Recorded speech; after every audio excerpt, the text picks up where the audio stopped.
So this is a little different. I call it Too Smart for Machine Learning. It's a case study of genetic algorithms. And genetic algorithms, like when I talk to machine learning people, they seem to be the kind of thing, the kind of algorithm in machine learning circles that is the Rodney Dangerfield. They get no respect. Because most people I talk to that talk about machine learning, they basically say there are better ways of doing what you're going to achieve with a genetic algorithm.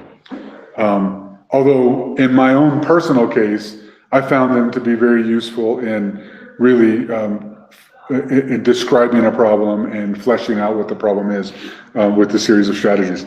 So I still like using them, and I'm going to share some experience that I have with them.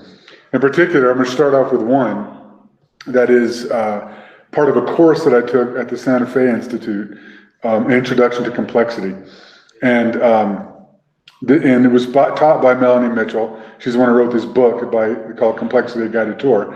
I have a big interest in complexity, in the concept of self-organized systems, and broadly in biology, but complexity actually has application in pretty much everything that we do, economics, biology, even in our self-organized systems that we put inside our companies as we're trying to get the main benefits, emergent properties, all that kind of stuff. And Santa Fe Institute is well known as being a place where there's a lot of cross-discipline studies in the exploration of complexity and chaos. It's probably best known though as for Dr. Ian Malcolm in Jurassic Park. He basically said he was from the Santa Fe Institute. And it's funny because the people at the Santa Fe Institute said that they appreciated all the notoriety that they got from Jurassic Park, but they got tired of people asking if Dr. Ian Malcolm was available to give a presentation, right? They even put up a faculty website for him, saying that he was booked up and so he couldn't. So when it comes to complexity, and in that course that I took, she talked about genetic algorithms. She came up with this contrived scenario to explain what genetic algorithms are useful for. And in the contrived scenario, what we have is we have over on the left, the red R is a robot, and we have a grid, 2x2 grid, and this is a robot that picks up cans. And you can have either an empty space in a spot, or you can have a can in a spot. And the robot is supposed to go around and most efficiently pick up all the cans in a random system. And so what you do with a genetic algorithm is you actually create several different scenarios, right? And you can see here, the very first scenario is if north of us there's a can, and if south of us it's empty, and if east it's empty, west it's empty, and current it's empty, then our action is going to be to move north, right? And you can see that because there are three different things that can be inside an area, although we've only said can or no can or empty, there also is, you can see here on number 2, there's a wall. You can actually have a wall represented north, south, east, or west, depending on where you're on the grid. And since there's 3 different things that can be in the different scenarios, then 3 different items that can be in each grid location, your scenario, you can only see 5 different areas. And so that comes out with 3 to the 5th power, 243 different scenarios that the robot will be able to find themselves in. So you can code those 243 different scenarios, and you can code them the way that this code is the dot is empty, C is a can, and a dash means a wall. And so just with 243 different bytes, you can signify all the different scenarios. A can in the robot can actually take one of 7 actions. And that is to either move up, move right, move down, move left, pick up a can, do nothing, or do a random move. And you can see the random move is one that moves one of the other areas. So those are the actions that can be taken. And so what you do This is the 243. So just to flesh that out a little bit more, where this robot currently is, you can see that it's configured as up empty, current empty. I think I actually messed this up, but current empty, up empty, right wall. Actually put that through. So current empty, up empty, right wall, down empty, and left empty. And so what you want to do with your genetic algorithms is say, in this particular scenario, we want to always take the same action. And it'll be one of these 7 actions. So then you can codify that strategy by saying, by randomly creating 243 different bytes that have different actions. So from 0 to 6. And you just basically randomly create these. And then you randomly create another, and then you randomly create another, and then you randomly create a whole bunch more. And what you do is you then run a bunch of different randomized fields at these algorithms, at these strategies, and after you run these scenarios, you run each of these strategies through different fields, you create what's called a fitness function, and you score them.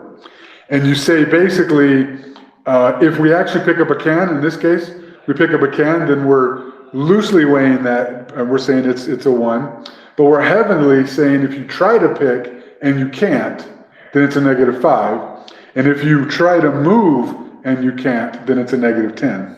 And you may wonder, well, how is that possible? Going back to here, in this scenario, I know that each one of y'all are looking at this and saying, well, I would never create a scenario where this robot would try to move right or would try to pick up a can. Because you can see there's no can here where the robot is, and there's a wall to the right, so you would never do that. Genetic algorithms don't start out that way. You don't create them with that intelligence to do what you want it to do. In fact, you would cheat a little bit here and say, well, in this scenario, for this field, I'd want the robot to move south, because that's where the nearest can is. But obviously the robot can't see that. So yeah, you may actually look at that and say it'd be stupid to do that. But the genetic algorithm needs to take into account of a dumb robot that will do something that the algorithm, that they should not be doing, and would penalize it pretty heavily. And then what you do is, after you run a bunch of different scenarios at the algorithms and you test it for the fitness function, you then get your top level fitness scenario strategies, and you then crossbreed them. You take half of the first one, half of the second one, and put them together in order to create a new strategy. And then you go a step further and you randomize some of them. Change all these variables to do whatever. And then once you get this new population, you then run a bunch of different strategies or a bunch of different grid scenarios against them, score it, and then come out at the end. I'm actually not quite clear what those numbers are. Sorry, I missed that. Sure. Thanks for asking. I tried to make that clear. I could tell. I think I missed it. Those numbers are the actions. They're the actions. That match up here. So these are 243 different bytes. Each one of these is going to be 0 through 6 based on the action. So in the first scenario, like your instructions for the robot. Yeah. Based off of that position, that's the 245 instructions. Okay. 243, yeah. So each of these are scenarios. Each of these bytes represent a scenario. Okay. Got it. This is one scenario, right? Or if you come back and look here, the scenarios look at index 0 would actually recognize that. And in this case, what's the terminating condition for the robot? Like, when does the robot stop? Yeah. Just you specify your genetic algorithm on the grid. You say you go until X amount of cycles. Okay. Right, and you just have it keep going and then you have a score at the end. Okay. Right, so these are all things that would be configurable in your genetic algorithm. It would be what's the size of your starting population? What are the values for the different fitness function? And then how much your top population, how much of your top population you want to take from that to crossbreed? What are how much randomness you want in that crossbreeding, which adds like the randomness of genetics. And so then you end up with a scenario. Now, what's interesting is, as the lazy programmer that I am, when I first started going through this, instead of implementing it, I said, well, this book has been out there for a while. People have had to implement it, right? So I went and found an implementation written in C on GitHub, and I started to run it. And what was funny, I understood the code, ran through it, but as I was running it, I realized that it was not reaching the theoretical maximums that you could get for the efficient robot. And I dug further into it and found out that the person had actually done some of that intelligence up front. And it said, well, we know that we can actually short circuit this by saying that if we are in a scenario like this where the robot is at the top, we know we can just check to see, is there a wall there? If there is, then whatever the genetic algorithm says to move into a wall, just change that to something that's not moving to a wall, right? And so it's kind of adding some intelligence to the starting conditions of your genetic algorithm. So they had done that.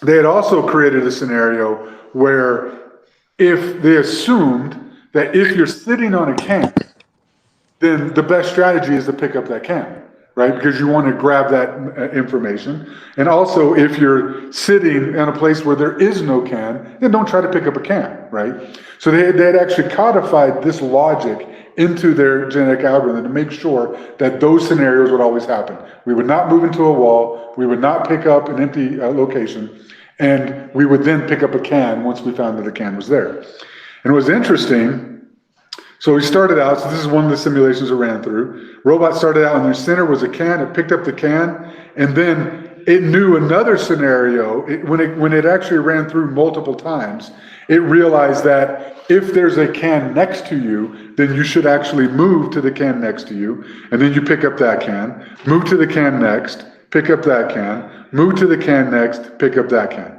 right? And I realized as I was looking at this, as I started to study, when I took out those cheating mechanisms and started to study what the algorithm that was more efficient was actually doing, it's because of this scenario. I want to show you what it actually did instead. In this exact same scenario, when it found a can that also had cans adjacent to it, it left it alone. And it went to the other place where the cans were. So it found this can that had also cans adjacent to it, leaves it alone. It has more than one can adjacent to it. It leaves it alone. It moves to one of the other cans. And you can see now when it has only one can adjacent, if it finds a can, then it picks up that can. But look what it's done now. It's created a little breadcrumb trail. Right now it knows, hey, there's a can now. Now I know there's a can next to me. I'm going to move to that. Now this one is going to leave it alone because it knows, again, it knows that there's two cans next to it. So then it picks up this one and it just goes through and creates this breadcrumb trail that then ends up more efficiently picking up all the cans. And that's why I call it too smart for machine learning. And this is one of the essences of all machine learning is when you are giving it, you want it to give you insights that you don't know, right? You don't want to seed it too much with insights that you think you know. You want it to tell you those insights back. And that's one of the reasons why genetic algorithms are kind of not treated well, is because you start off and have to go through a whole bunch of different iterations knowing that it's going to be really crap up front. And a lot of people have a hard time with that. So how does that apply to this other case study that I did? And this is when I worked at Zappos. And at Zappos, I'm not a fashion guy. You probably know that if you've actually seen me. I don't really know fashion that well. My mom still dresses me. Yes, she bought me this shirt, so there it is, right? But when I'm there at Zappos, I learned a little bit about the fashion business. And one of the things I found out is there's a fashion category called Hype Beast. Have you ever heard of that? Hype Beast? Anybody? I'm curious.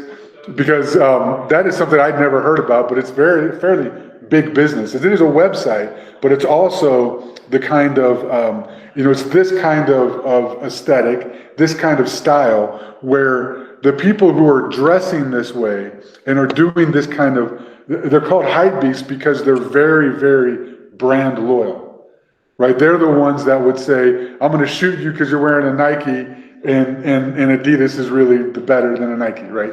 And so they're gonna, like, sometimes you'll have rap battles where people will rap about the styles that they're wearing, that kind of thing. That's the hype beast. That's the whole, that, and so obviously these people who are hype beasts are very loyal to the brand. But then you also have people who are buying shoes all the time that are like dance moms. And what dance moms are most interested in is not the brand, they're interested in the color to make sure that the color matches whatever theme they have for their next scenario, right? And so we had both these customers coming to our website, some that were hype beasts, others that were dance moms. And I wanted to deploy this out. At 6 p.m. is a website that Zappos has that is a surplus website. And you can see, and we were using the Apache Solar for the search parameters. And we had, for our search engineers, what would often happen is the people who are buying product would look at it and say, hey, when I did a search for red shoes, or red Reeboks, it pulled up some black Reeboks when it should have just pulled up red. And it's like, that makes sense. So you then, and they would constantly come in and say, hey, we need you to change this because the search parameters are broken. But then we'd weigh them as you do inside a search field. You actually apply weights to the different items and categories or feature sets for your search. You apply the different weights based on what you want. But then you get into a scenario where, well, we want to actually boost brand when it's a hype beast, but we want to boost color when it's a dance mom. And so you're going to constantly tug a war back and forth. You're not going to know which of these you should be boosting. And so I basically came up with this idea that I was thinking about this, is saying that I'm assuming at some point in our display of different items to the consumer, at some point we have more hype beasts, maybe seasonal, and at other times we have more dance moms, maybe seasonal, right? And if that's the case, then rather than wait until somebody does a bad search and they come and tell us to fix it, let's see if we can employ a genetic algorithm. Because if you think about what we have here on this screen, these are boostings for the different features of searching. This is just a current strategy for our search. And if we could randomize this to some extent and boost different things at different times, then we could try the fitness function, which is, of course, different success metrics. And so as I started thinking about that, I got excited and I presented on it and talked to a few people. But then I looked around and found out that somebody's actually already done it. Done the exact same thing for Apache Solar. There's Jay Strasberg. Unfortunately, I do not think there's anything more than just a .idea. I don't think there's any code for this, which is fine, because it was just some documents that were describing it. And unfortunately, there were no documents saying, these are the results of what it was when we did this. So I don't know. I actually did write him an email, but I didn't get any responses back. And so this is a place where you could imply some sort of a genetic algorithm. And maybe even here, we might want to try an experiment with because I know we have, we have a boosting for different search feature sets as well. So was that an actual description of his idea, or was that just the JetBrains? Oh, I think it's the JetBrains. I don't remember. Okay. I don't remember. Yeah, I don't know why I didn't put it up there, but I remember when I looked into them, I didn't find any code. It looks like he's got some code here. But more importantly, I mean, the code's not that difficult. More importantly, I wanted to find out what the results were, and he never replied back to me. So, and I didn't get a chance to do it either. I left Zappos before I had a chance to do it. So that's my last slide there. Any questions?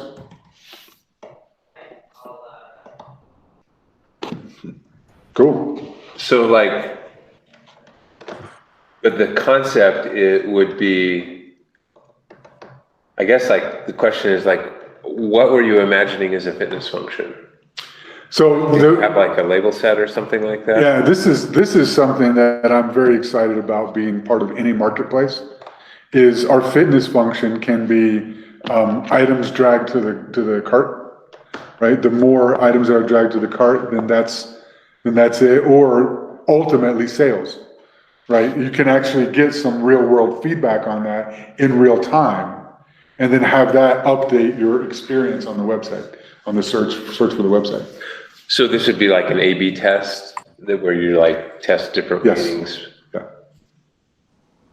Okay.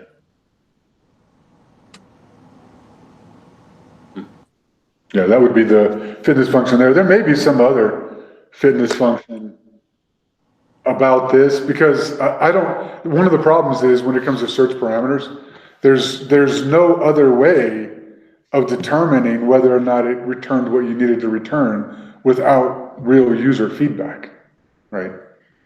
I can't think of any other fitness function other than, but what's great about this, That's partly why I asked. yeah, whereas at Instructure, for example, you kind of had to wait until you release something, and then there was really no good way to measure.